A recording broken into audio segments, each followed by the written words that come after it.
여러분 안녕하십니까, 강펀치입니다. 오늘은 최근 가장 화제의 주인공, 영화 건국전쟁의 감독 김덕영 감독 모셨습니다. 어서 오십시오. 엄청 만나 뵙고 싶었습니다. 네, 반갑습니다. 이게 계속 유통될 거라서 제가 오늘 현재 관객 숫자는 말을 못하겠고, 하여튼 엄청 인기인데, 네. 왜 인기라고? 인기 비결이 뭔가요? 글쎄요, 뭐 여러 가지가 복합적으로 작용했을 것 같은데요. 제가 생각할 때는 그동안 사실상 그 진실에 목말라 했던 많은 사람들의 어떤 그런 욕망 같은 것들이 있었는데, 네.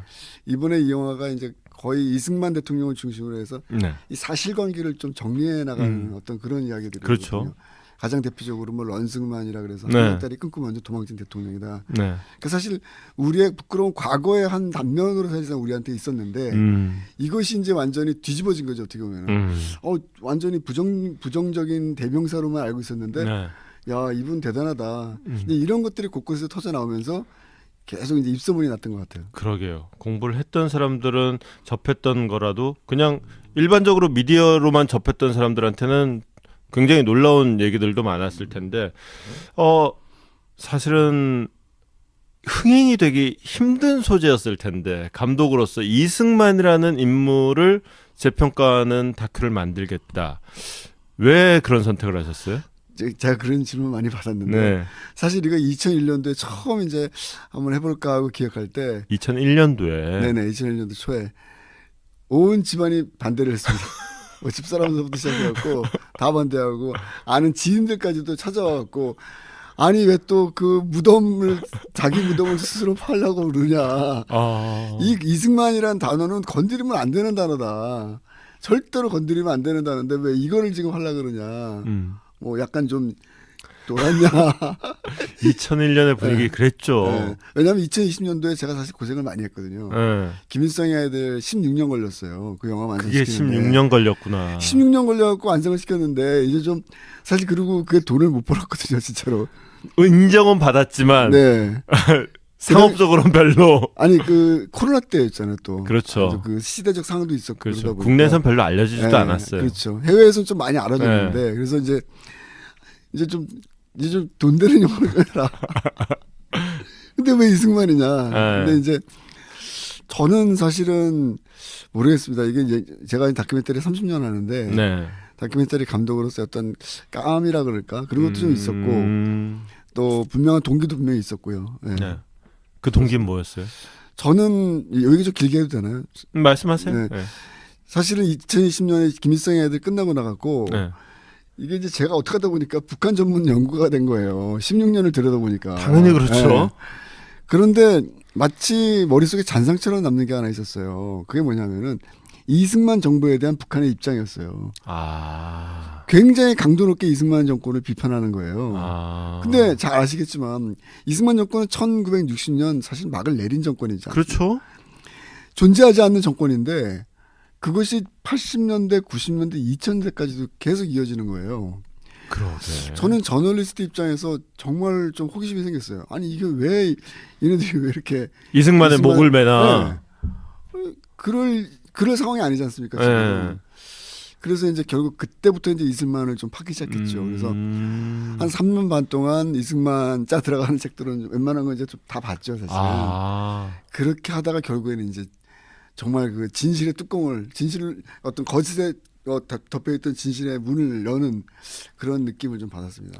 그때 그 느낌이 또 남달랐을 것 같은데, 이게 마침 또 선거 국면하고 맞물려 있어요. 그리고 뭐 사실 보수 진영에서는 이게 선거에 좀 도움이 되리라 기대도 하는 눈치인데, 어떠세요? 좀 이게 표심에까지도 영향을 미칠까요? 지금 벌써 영향을 미치고 있다고 봐요, 저는. 네. 물론 지금 뭐 하여튼 뭐 국민의힘에 아주 탁월한 지도자가 한 명 나타났기 때문에, 네네. 한동훈 비대위원장의 역할을 뭐 당연히 그 부분이 차지하는 부분이 있겠지만, 네. 뭐 적어도 한 서브 정도로는 지금 역할을 하고 있지 않나. 저는 분명히 역할을 하고 있다고 생각해요. 네, 그러니까 한동훈 위원장이 보고 나와가지고 제가 나오던데요, 그래가지고 화제가 됐는데, 진짜 사실 맥락을 보면은 이게 농지개혁이 이만큼 중요한 시대적 결단이었다라는 맥락은 알겠는데, 한동훈 위원장 말이 또 꽤 길게 들어가 있어요, 사실은. 그 말이 저는 굉장히 멋있었어요. 마음에 들고 아, 그때 그 말이 그 말 아닙니까? 대한민국이 오늘날과 같은 발전을 이루는데 네. 자기는 굉장히 중요한 결정적인 어떤 네. 모멘텀들이 있었다. 네. 근데 자기는 그 중에서 가장 중요한 게 이승만의 토지개혁이었다. 네. 그 덕분에 오늘날과 같은 대한민국의 산업화 발전이 있을 수 있었다. 그렇죠. 그 얘기인데 거기서 이제 핵심은 뭐냐면은 한동훈 법무장관이라는 게 핵심이에요. 제가 봤을 때는. 법무장관이었다. 왜냐하면 1960년 이승만 정부가 이제 무너진 다음에 그 이후에 역대 국무위원들, 그러니까 정부를 대표하는 위원들 누구도 이승만 정부에 대해서 공식적으로 좋게 말하는 사람들이 없었어요. 맞아요. 다 나쁘게만 얘기했죠. 예. 무시하고 비난하고 예. 왜곡하고. 대한민국 정부의 국무위원으로서 법무장관이 최초로 발언한 거예요. 거의 뭐 70년 만에. 그렇기 때문에 저는 이게 굉장히 의미가 있었다. 제가 사실 필리핀에서 취재하고 있을 때였는데 네네. 굉장히 의미 있게 다가왔고 두 번째는 그 만석군의 나라였던 대한민국을 그러니까 지주를 중심으로 해서 네. 농사를 짓던 나라에서 결국에는 그 만석군이 해체가 되면서 이병철, 정주영 같은 이런 네. 우리나라를 이끌어왔던 경제 영웅들 네. 이 사람들에게 바톤이 자연스럽게 넘어가는. 넘어갔다. 그 결국 그것이 오늘날 우리 경제 발전에 가장 주춧돌을 놓은 그 사건이었다. 네. 저는 그 전적으로 동감하거든요. 음. 이미 뭐 세계적인 경제학자들 다 인정하는 게 네. 동남아시아와 남미를 비교하면서 한국이 굉장히 돌출적으로 보이지 않습니까? 네. 비슷한 비슷한 조건이 어떻게 보면 한반도가 더 열악한 조건일 수도 있었는데 네. 한반도의 남쪽에서 어떻게 이 자원도 없고 네. 아주 극단적인 남북 이념의 이데올로기가 있는 이런 리스크가 큰 나라에서 이렇게 경제 발전이 있을 수 있는가?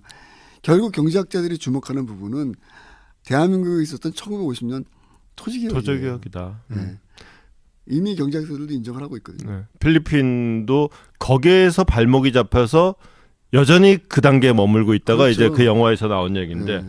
제가 그래서 영화를 보러 갔더니 전 사실은 영화에 앞서서 주변에 누가 있나를 좀 봤어요. 네. 그랬더니 뭐 역시 예상대로 노장년층이 많이 눈에 띄긴 했는데 뭐 젊은 여자들끼리도 오고 애들 주렁주렁 달고 젊은 부부가 같이 오기도 하고 하더라고요. 주로 어떤 사람들이 이 영화를 좀 많이 봐줬으면 좋겠다.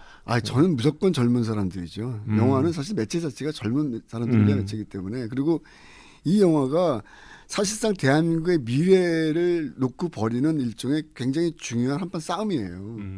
그렇기 때문에 뭐 제 말이 뭐 이게 이상하게 들릴지 모르겠지만 저는 젊은 분들이 이 영화를 보고 사실이 무엇이었는지 이승만 대통령을 둘러싼 우리 역사에서의 진실성이 무엇인지를 제발 그 사실을 좀 인식해달라. 그리고 그거를 기초해서 과연 우리가 어떤 정치적 인식을 갖고 미래에 대한 설계를 해 나갈 수 있을 것인지에 대한 자기 스스로의 전망을 좀 그려달라. 이게 사실은 영화 감독 입장에서는 개인적으로 큰 바람이었는데 나이 드신 분들 굉장히 뭐 50대, 60대, 70대 어르신들 열광적으로 보시죠. 뭐 이분들은 정말 제가 머리 숙여서 여러 번 감사 인사를 드릴 만큼 헌신적으로 지금 N차 관람까지 하세요. 네. 단체 관람도 많이 한대요. 어쩌서요? 내가 오늘 10명 데려왔어. 얼마나 기쁘시겠어요, 사실은. 네. 그동안 70년 동안 자신들이 존중해왔던 어떤 가치관이 그동안 억눌려 왔었는데 왜곡되고 비난받아 왔었는데 이 영화를 통해서 마치 진짜 이제 정상화되는 듯한 그런 느낌을 받으니까 제가 어떤 할머님한테 여든이 넘으신 할머님한테 메시지를 받았어요. 저한테 문자를 보내셨더라고요. 어르신이 정말 고맙다. 김 감독 고맙습니다. 이렇게 말씀하시더라고요. 그래서 저는 어떤 부분에서 굉장히 가슴이 뭉클했냐면 이 나라가 어떻게 만들어진 나라인데 하면서 점점점 말을 못 잊으시더라고요. 그렇죠. 그 부분에서 좀 되게 뭉클했거든요. 그래서 우리가 좀 하여튼 그런 그러게요. 분들과 젊은 진짜 이게 어떻게 보면 세대를 뛰어넘어 갖고 뭔가 좀 미래 비전을 같이 화합해서 만들 수 있는 중요한 모멘텀이라고 생각합니다. 그러게요. 되게 또 어려운 주제였는데 그래도 배경 지식이 없어도 이야기가 쉽게 풀어내셨다는 생각이 들더라고요. 근데 진중권 교수하고 논쟁이 있었더라고요. 4.19의 정신, 4.19 정신을 위배했다. 헌법 정신을 위배했다.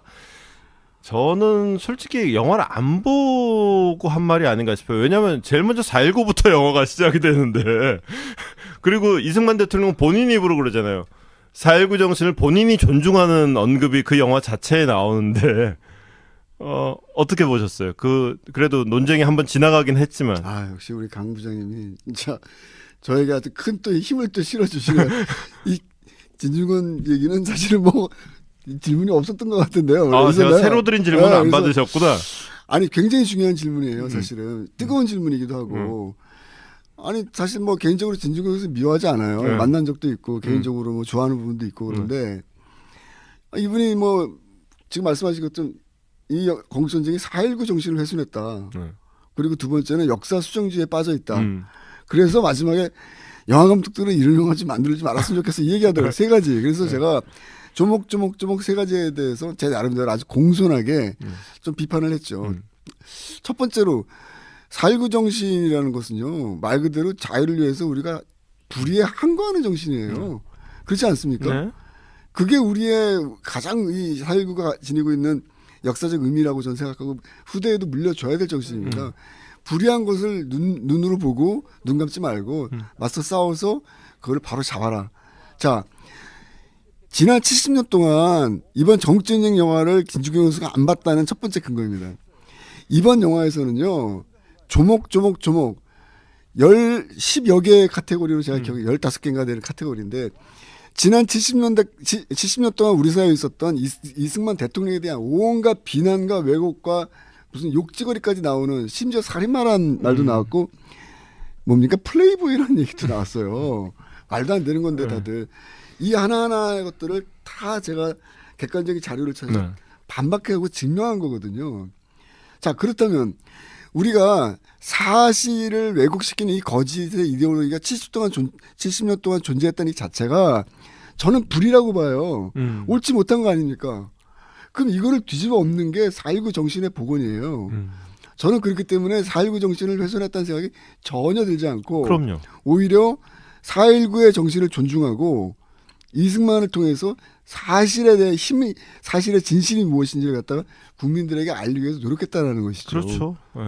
그것이 제가 생각할 때는 진중권 교수가 좀 잘못 생각한 부분이 아닌가. 그다음에 두 번째 역사 수정주의도 말 그대로 잘못된 가설 이런 근거를 가지고 막 그 역사를 그게 해석하는 거 계속 아닙니까? 가설에 뭐 집을 올리는 그렇죠. 거죠.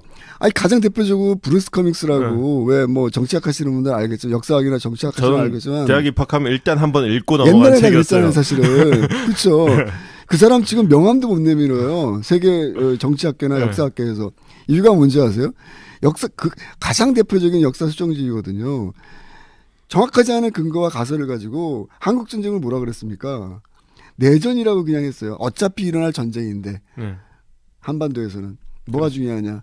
결국은 피를 본 거는 민중들이고 남쪽 북쪽 득을 본 거는 이승만과 김일성밖에 없다. 뭐 이따위 논리를 갖다가 펼쳤지 않습니까? 명백하게 침략 전쟁이었음에도 불구하고 그렇죠. 이런 게 수정주의거든요. 그러면 제가 지금 이 영화에서 이게 두 번째로 김중권 교수가 영화를 안 봤다는 근거예요. 뭘 잘못된 가설과 거짓 이야기를 퍼뜨렸다는 얘기인가요? 저는 인정할 수 없어요. 그리고 세 번째로 아니 영화 감독은 이런 영화 만들지 말았으면 좋겠다 그러는데 김일성의 아이들 때는 왜 그러면은 그런 얘기 안 하셨는지 모르겠어요. 네. 그럼 그 영화는 만들어도 되고 이 영화는 만들면 안 됩니까? 하여튼 저 그런 게 좀 이해가 안 됐습니다. 김일성의 아이들은 대중적으로 알려지지 않았기 때문에 진중권 교수가 그 영화를 몰랐을지도 몰라요. 아니 텔레비전에서 같이 토론했어요. 아 그랬었구나. 네, 그 그랬었구나. 김일성의 아이들 가지고. 제가 그러면서 이 영화 보면서 개인적으로는 너무 휙 지나가서 조금 아쉬웠다라고 하는 대목이 이거예요. 이 사진도 그 영화에도 잠깐 등장을 하고 네네. 그리고 이 사진은 다들 익숙한 사진인데 네네. 이 사진은 정작 그렇게 익숙하지 않을 거예요. 네. 그러니까 이 사진이 사실은 앞에 사진보다 이 사진보다 더 널리 알려져야 마땅한 사진인데 그렇죠. 근데 이거를 사실은 저도 잘 몰랐던 얘기예요. 그래요? 예. 요 얘기 좀 자세히. 그 영화에서는 너무 휙 지나가 버려갖고 아니 그래 그러고 있으니까 지나가 버리더라고요.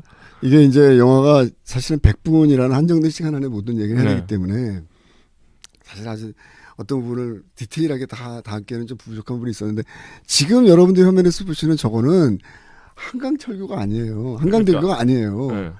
요거. 아니 아까 지금 요거. 저 왼쪽에 있는 대동강철교. 거. 이 대동강철교예요. 네. 근데 이 대동강철교에 보면 사람들이 막 난간에 이렇게 막 위험하게 있지 않습니까? 네. 이거를 보고 좌파 이데올로기들이 뭐 한강다리가 이제 폭파되고 사람들이 거기에 매달려 그러죠. 죽기 살기로 살겠다고 하고 그러면서 대충 숫자 셌더니 800명이 나온 거예요. 이게 지금 대한민국의 한강대교 폭파에 네. 좌파들이 얘기하는 거짓의 원천이거든요, 사실은. 폭파된 한강대교라고 알려진 네. 거죠. 얼마나 어리석습니까? 사실은 대동강철교인데. 대동강이라니까 이거는 제가 연도까지 기억이 안 나는데 51년이에요. 이게 잘 보시면 여기 옷들이 두꺼운 옷이에요. 겨울이고. 1950년 6월 25일 날 전쟁이 났고 네. 한강다리 폭파가 6월 28일 아닙니까? 그러니까 새벽. 여름이에요. 네. 여기 보면 옷이 전부 겨울 옷이지 않습니까? 그렇죠. 두툼한 옷을 입고. 6월 말 7월 초에 다리를 건넜으면은 저러고 건너면 쪄 죽죠. 이거는 한겨울에 건넌 거죠. 그렇죠.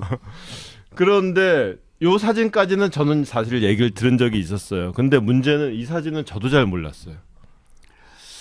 그러니까 이제 이거는 이제 새롭게 이번에 계속 사실은 기록필름 보관소에서 이런 자료들이 많이 있어요. 미국에. 네. 그래서 이제 그런 곳에서 자료를 찾아낸 것이고 여기 보면 이제 다리가 이제 부서졌고 네. 그다음에 그 옆으로 부교가 설치돼 있지 않습니까? 네. 근데 오늘 사실은 굉장히 중요한 세미나가 있었어요. 네. 저희가 이제 영화 아. 광복전쟁을 통해서 본 네네. 이승만과 김구 얘기하면서 아. 런승만에 대해 이게 사실 큰 런승만으로 지금 좌파 그렇죠. 보통 이데올로기들이 런승만이라고 많이들 거짓말을 하는 하더라고요. 거예요. 그 내용인데 이번에 방금 전에 제가 거기 갔다 왔는데 새로운 자료가 또 발굴됐어요. 아 그래요? 지금 여기 봐 한강다리가 부서져 있죠. 네. 이번에 나온 자료는 한강다리가 멀쩡해요. 아 그래요? 네. 그 자료 찾았어요 이번에 유석진 교수가. 그래서 그거는 더 생생합니다. 아. 그러니까 그 얘기는 무슨 얘기냐면 한강다리가 폭파되기 전에 이미 당시 경찰과 군병력이 부교를 설치해서 아. 사람들을 대피시켰다. 아. 그걸 아주 증명하고 있는 거죠. 그러니까 다리를 폭파할 때 다리 위에는 사람이 없었다. 그때 이제 기록에 의하면 보니까 경찰 병력들이 이동을 하고 있다가 어떻게 이게 뭔가 같은 굉장히 어수선한 분위기다 보니까 작전 명령이 잘못 내려지면서 한 70명 정도가 사망한 걸로 나오더라고요. 네. 민간인은 피해자가 없다는 게 정말 중요한 거예요. 근데 이거를 800명이나 되는 사람들이 민간인들이 죽었다.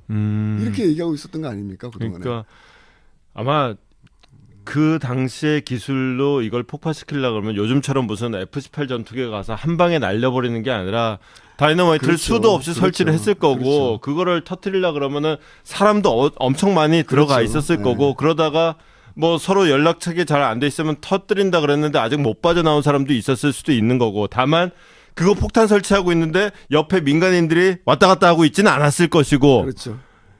민간인들은 이 길로 부교를 다녔고 통해서, 네. 최소한 그리고 폭파 순간에는 지금 이거 터질 거니까 건너지 마시오 정도의 조치는 있었을 것이고 그렇죠. 근데 이제 중요한 것은 뭐냐면 그때가 1950년 6월 28일 아닙니까? 네. 6월 28일 이 한강다리 끊어지기 불과 몇 시간 전에 북한군의 T-34 탱크가 이미 미아리 방어선을 뚫고 그게 들어오는 새벽 상황이니까 1시인가 2시인가 네. 뭐 그렇죠. 몇 시간 차이가 안 나는 네. 상황이에요. 그러니까 우리가 참 지금 우리는 배부른 상황에서 뭐 몇 시 차이고 뭐 이래서 이렇게 따지고 있는데 사실 생각을 해보십시오.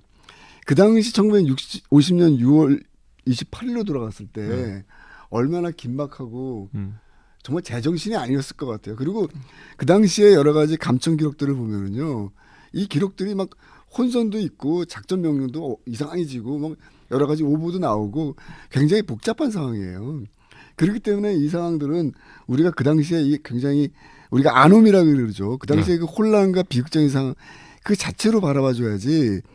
여기서 어떻게 이승만이 한강 서울 시민 여러분 안심하십시오. 한옥구 자기 혼자 한강다리 끊고 도망쳤는지 그거는 말이 안 된다는 거죠.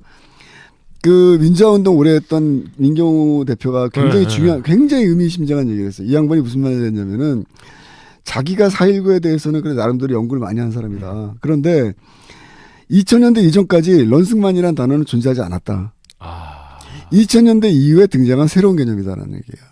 자, 이거는 뭐냐면은 뭐 제가 이 부분에 대해서 뭐 아직까지 좀 명확한 근거를 제시하지 못하지만 취재를 제가 안 됐기 때문에 재미난 것은 뭐냐면은 왜 1980년대 90년대에는 런승만이라는 개념이 존재하지 않았는가? 그리고 2000년대 이후에 런승만이라는 개념이 나왔을까? 이 부분은 우리가 한번 좀 진지하게 고민해 봐야 됩니다. 저는 여기서 일종의 가설처럼 제시하고 싶은 게 뭐냐면은 북한과 친북 주사파 세력의 준동이라고 생각해요. 이승만을 죽여야 하지만 자신들이 살아남을 수 있다는 어떤 절박함? 그런 것들이 사실은 굉장히 크게 작용하지 않았을까.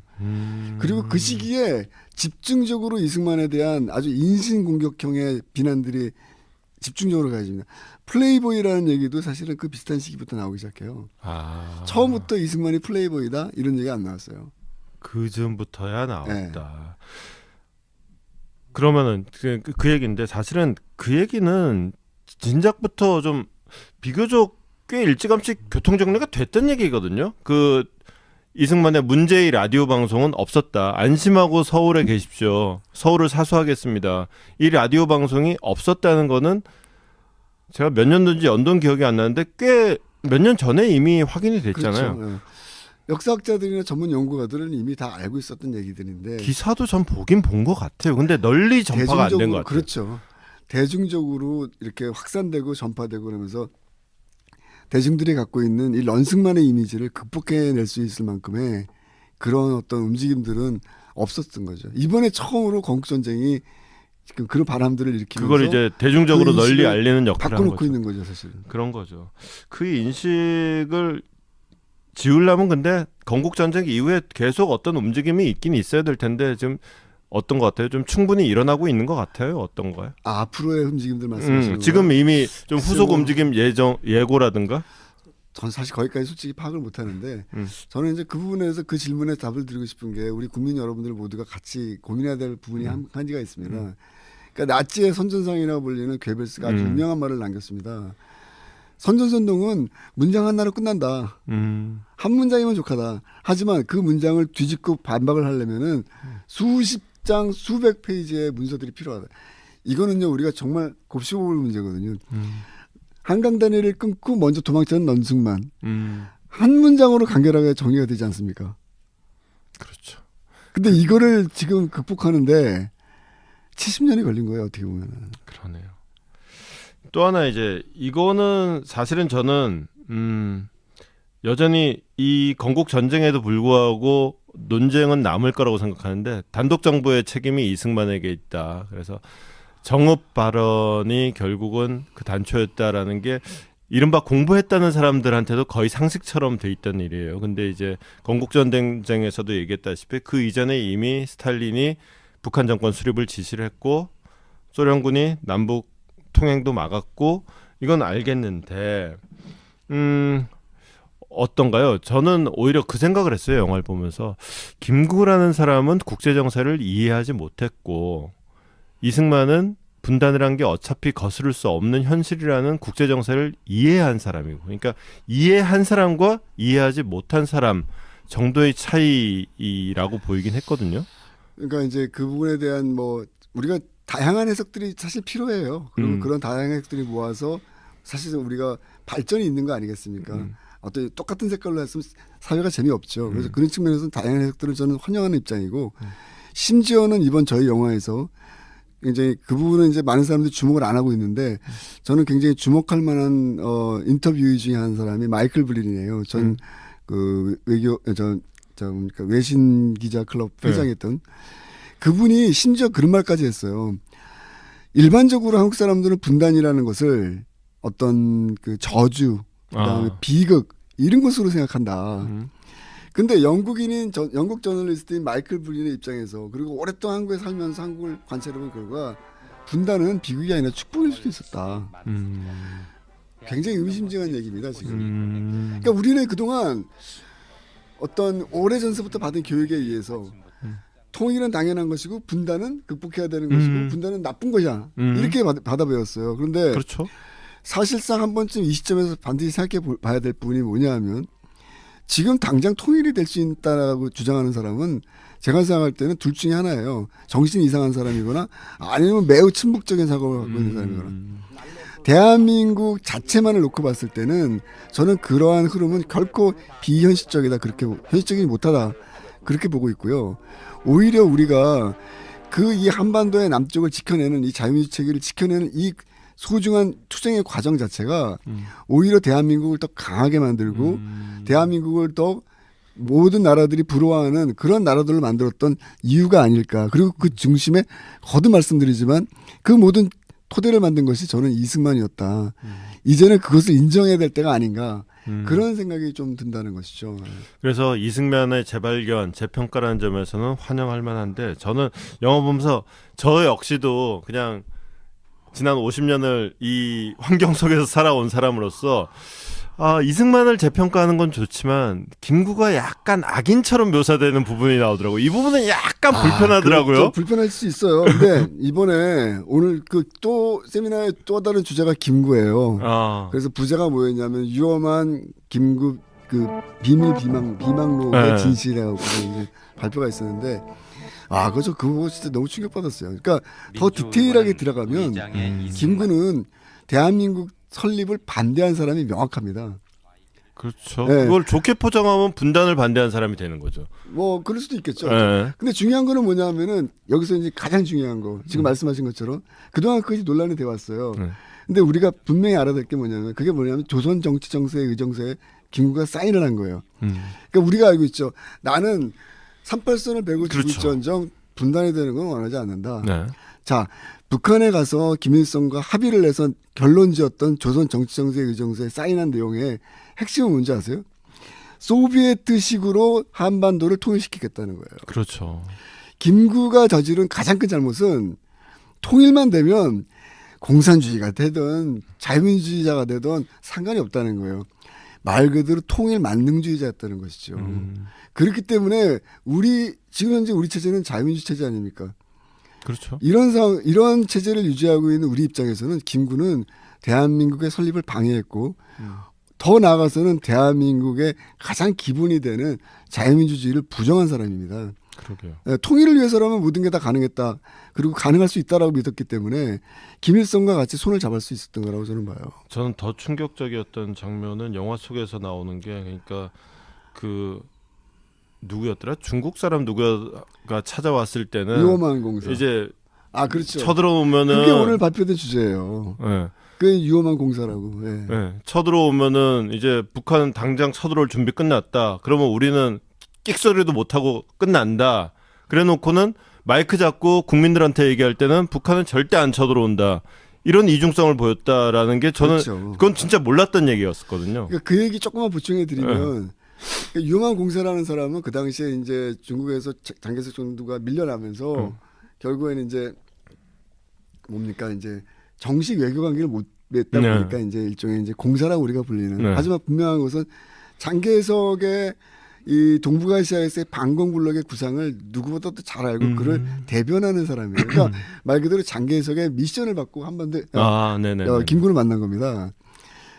결론은 뭐냐면은 이승만 정부와 잘 지내서 결국에는 우리가 이 어려운 상황 속에서 우리가 그러니까 공산주의를 물리치는데 같이 협력해갖고 좀 잘해보자 뭐 이런 내용이에요. 그러니까 너무 자꾸 이승만을 비판하고 이승만을 막 뭐라고 붙이지 말고 또 미군정에 반대하지 말고 같이 한번 협력해서 잘해보면 좋겠다. 내가 봤을 때는 당신이 그렇게 하면 나중에 뭐 국무총리도 될 수 있고 부통령도 될 수 있고 더 나갈 수도 있는 거 아니냐 이제 그런 이야기가 오고 갑니다 사실은. 그때 우리 강 부장님이 말씀하신 것처럼 김구의 발언이 충격적인 거예요. 김일성이 1948년 4월 19일 날 평양에 왔을 때 김구가 왔을 때 김구에게 열병식을 시키셨다 그러지 않습니까? 말 그대로 우리 이 정도의 군사력을 갖고 있어 이걸 보여줬다는 거 아닙니까? 그걸 다 본 거예요, 김구는. 그래서 결국 김구가 그 유엄한 공사 그 비망록으로 다시 돌아가서 뭐라고 기록돼 있냐면 내가 가서 북한을 봤더니 야 이거는 지금 북한은 지금 당장 소련의 군사 지원을 모두 봉쇄하고 모두 막고 스톱시키고 이제부터 남한을 군사적으로 육성을 시킨다 하더라도 잽이 안 된다. 상대가 안 될 정도로 격차가 크다. 한반도가 통일된다면 이거는 북한에 의해서 통일되는 것이지 남한에 의해서 통일될 이유가 없다. 능력이 안 된다 남한은. 결국 이승만 정부는 곧 사멸할 정부다. 김일성에 의해서. 그 얘기를 하잖아요. 그런데 내가 왜 곧 좀 있으면은 공산당에게 김일성에게 완전히 패배할 정권에게 내가 왜 이승만 정권을 응. 협조를 하느냐. 내가 거기 가서 왜 총리를 하니? 그렇죠. 곧 좀 있으면 망할 정권인데 그 얘기를 하고 있지 않습니까? 위험한 공사에 비만국에 그래 놓고서 국민들 앞에서는 뭐라 그랬나요? 오늘 세미나에서 그 자료가 또 하나 나왔어요. 그 신문에서 인터뷰까지 했더라고요. 아, 그 제가 신문 그 자료 내용을 정확하게 좀 나중에 알려드릴 테니까 거기 보면 그래요. 국민 여러분 안심하십시오. 제가 평양에 가서 김일성과 타협을 잘해갖고 한반도에서의 내전은 이제 없습니다. 전쟁은 일어나지 않을 거니까 걱정하지 마십시오. 이런 얘기를 하잖아요. 그 모습이 너무 충격적인 거예요. 그걸 저는. 지금 많은 국민들이 충격을 받고 있는 거예요. 지금. 네, 그러니까 저 역시도 그거는 정말 몰랐던 얘기거든요. 네. 네. 알겠습니다. 하여튼 그랬는데 저는 다 보고 나서 좀 그 생각은 들었어요. 3년 반을 이제 사실들을 팩트들을 쫙 채집을 하신 거잖아요. 다 긁어 모으신 거예요. 그거를 1시간 40분에 다 풀어 놓으신 거잖아요. 택도 없이 모자라죠 시간이. 그러다 보니까 이제 모은 사실 중에 안 넣은 것도 있고 또 못 넣은 것도 있고 그러다 보니까 사실은 또 다른 왜곡 논란도 있을 수 있고 사실의 편집이라는 것이 늘 논란을 낳을 수밖에 없잖아요. 좀 걱정되는 부분은 없어요. 아, 요거는 그래도 좀 담을 걸. 뭐 이런 건 없어요. 그러니까 이제 지금 그 질문이 네. 말 그대로 이제 저널리스트로서 오랫동안 활동하셨던 우리 강 부장님 같은 분들이 가질 수 있는 아주 일반적인 질문이자 문제의식이라고 저는 생각을 해요. 근데 제가 답변을 꼭 드리고 싶은 게 뭐냐면은 결국은 당신은 왜 10개의 그 예를 들어서 퍼즐이라 그래야 되나 어떤 조각들이 있는데 왜 요거만 했어. 네. 했을 때 왜 당신은 내가 봤을 때는 1, 2, 3, 4, 5, 6, 7, 8, 9, 10을 해야지 왜 2, 5, 뭐 7, 8, 9 이렇게 어떤 부분만을 선택했느냐. 네. 뭐 4, 4, 5도 빠져 있고 뭐 어쩌면 여러 가지 얘기가 나옵니다 사실은. 근데 제가 얘기 드리고 싶은 말씀은 단 한 가지예요. 그건 뭐냐. 저는 이 영화를 만들면서 기계적인 균형을 맞추고 싶었어요. 솔직히 말씀드려서. 이게 무슨 뜻이냐면요. 자, 우리가 거꾸로 뒤집어 보자고요. 70년 동안 이승만에 대해서 가졌던 온갖 비난과 왜곡은요. 상상을 초월해요. 그거를 막상 저도 역시 저널리스트 활동하는 사람으로서 어떤 객관적인 자료와 증거를 뭐 수집하고 그 탐구하는 사람 입장에서 이제 일반인의 관점에서는 잘 눈에 들어오지 않아요. 큰 타이틀만 들어옵니다. 런승만 뭐 이렇게 들어오죠. 이거를 이제 영화를 만드는 영화 감독 입장에서 들어가 보니까 이 어마어마한 진짜 마치 거대한 거짓의 덩어리가 대한민국 네. 전체 사회를 짓누르고 있었던 거예요. 그렇죠. 기계적인 균형이라는 것은 뭐냐 하면은 결국은 일부러 제가 오히려 이승만의 공적인 부분들, 잘못 알려진 부분들 이런 것들을 제가 선택해서 맞춰 나갔다. 누군가는 다른 비판을 할 수 있겠죠. 그리고 그거는 그 다음 페이지에서 우리가 할 얘기고 제가 드리고 싶은 말씀은 뭐냐면은 건국전쟁이라는 이 영화의 100분 안에 제가 거짓말을 했거나 잘못된 팩트가 존재하거나 그렇다면 저는 경험이 받아들이겠다는 거예요. 그런데 왜 당신은 이 100분 안에 지금 어떤 말씀드렸던 뭐 4.4.5개헌이라든가 이승만 정부를 비판할 수 있는 그런 얘기는 안 다뤘어. 이거는 이미 충분하게 온갖 비난과 이미 했으니까. 그걸 뭐 제가 또 비판을 합니까? 그렇지 않습니까? 그러니까. 그런 측면에서 저는 일부러 감독으로서의 기계적인 균형을 맞췄다. 저는 그렇게 생각합니다. 마지막 질문인데 전작이 김일성의 아이들이었고 이번은 뭐 제목에는 없지만은 이승만의 건국이고 이렇게 되면 이제 차기작은 뭐가 될까? 한 박정희 좀 나오나? 이런 생각 드는데 어떠세요? 이제 영화가 잘 되다 보니까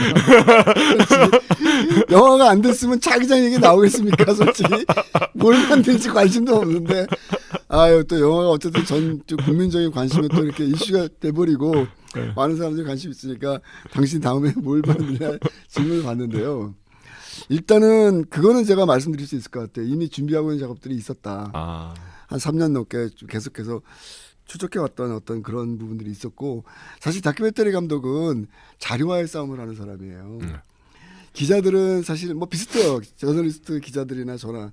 그런데 이제 한 가지 뭐가 다르냐면 저는 사실 플러스 그 사실을 입증할 수 있는 시각적 자료를 또 찾아야 돼요. 그런 거 엄청 어렵죠. 저도 왜냐면 방송 영화- 기자라. 네, 영화에서 아시잖아요. 저도 방송 기자라 그 고충을 조금은 이해합니다. 그러니까 글로 쓸 수 있는 게 아니라는 거예요. 그 모든 것들을 사람들이 눈으로 볼 네. 수 있는 시각적 정보를 채워줘야 그러니까 돼요. 이 사진이 없으면은 밑도 끝도 없이 한강다리를 이게 부교가 눈에 보여야지 사람들한테 설득이 그렇죠. 되죠. 네. 그렇기 때문에 그런 싸움을 하는 사람이라고 좀 생각이 저는 스스로 정의를 내리는데 당분간은 어쨌든 한국 현대사에서 거짓말로 점철돼 왔던 잘못된 역사들이 분명히 있거든요. 이거 이제는 바로 잡아야 돼요. 그 바로 잡는 것이야말로 진정 우리가 화해와 어떤 그 평화로 나갈 수 있는 저는 그 길이라고 생각하고 협력으로 나갈 수 있는 길이라고 생각하고 지금의 좌우의 갈등을 줄일 수 있는 제가 생각할 때는 유일한 방법입니다. 왜냐? 우리는 사실 앞에서는 겸허해 줄 수밖에 없거든요. 사실을 보여주지 않았기 때문에 이승만의 역사를 담은 사실을 보여주지 않았기 때문에 런승만이니 어쩌고저쩌고 하면서 이승만에 대한 온갖 비난을 걸고 있었던 것이거든요. 건국전쟁은 이승만에 대한 그동안 잘못된 알려졌던 사실을 보여주다 보니까 다른 거예요. 사람들이 충격을 받는 거예요. 그리고 성찰을 하게 되는 것이죠. 내가 여태까지 봤던 교육은 도대체 뭐지? 그럼 우리 사회는 도대체 어떻게 작동됐다는 거지? 저는 이것이 우리 사회를 굉장히 성숙하게 만드는 중요한 하나의 단초이자 토대가 될 거라고 확신하고요. 뭐라고 다음 작품이 뭐다라고 답변은 못 드리겠지만 그런 좀 이렇게 하는 좀 뭔가 충격을 줄 수 있는 그 작품은 계속 하고 싶어요. 작품으로 그 충격, 기분 좋은 충격 또 기다리고 있겠습니다. 예, 감사합니다. 자, 오늘 여기까지 얘기 듣도록 할게요. 자, 오늘 강펀치에서는 건국전쟁의 김덕영 감독 만나봤습니다. 오늘 얘기를 제가 이럴 때 참 인터뷰를 하는 사람으로서 부적절한 측면이 있어요. 왜냐하면 저는 영화를 본 다음에 요게 좀 궁금해라는 부분을 좀 많이 여쭤봤거든요. 여러분들도 혹시 김덕영 감독 얘기 이 자체로 좋지만 이 얘기의 맥락이 조금 튄다 생각되시면 영화를 보시면은 다 이해되실 겁니다. 영화도 함께 봐주시길 부탁드리면서 강펀치 오늘 마치겠습니다. 감사합니다.